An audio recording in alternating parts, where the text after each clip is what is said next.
Hi guys, आज आपण बनवणार आहोत मेथीची भाजी। तर ही घेतली आहे मी मेथी। आता आपण हिला करून घेऊया साफ। मेथी माझी साफ करून झालेली आहे। आता आपण कांदा मिरची कट करून घेऊया, लसूण चेचून घेऊया। हे पण माझं झालेलं आहे। मिरची कांदा कट करून लसूण चेचून आता आपण मेथीला स्वच्छ पाण्यामध्ये धुवून घेऊया। मेथी मी स्वच्छ धुवून घेतली आहे। आता आपण गॅस ऑन करूया आणि कढई ठेवूया। ह्याच्यात टाकूया आपल्याला हवं तेवढं ऑइल। आता टाकूया आपण चेचलेला लसूण मिरची। आता आपण याच्यामध्ये ॲड करूया कांदा पण आपण थोडा परतून घेऊया। आता आपण टाकूया चवीनुसार मीठ, जेणेकरून कांदा आपला पटकन शिजेल।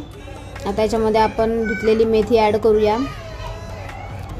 धुतलेली मेथी मी याच्यामध्ये सर्व ॲड करून घेते। आता आपण मेथी परतवून घेऊया। मेथी आपली शिजलेली आहे थोडी। आता आपण याच्यामध्ये दाण्याचं कूट टाकूया आणि परत परतवून घेऊया। आणि हो, मेथीच्या भाजीवरती झाकण ठेवायचं नाही तर मेथीची भाजी कडू लागते। तयार आहे आपली मेथीची भाजी। कशी वाटली मला कमेंट करून नक्की सांगा। बाय।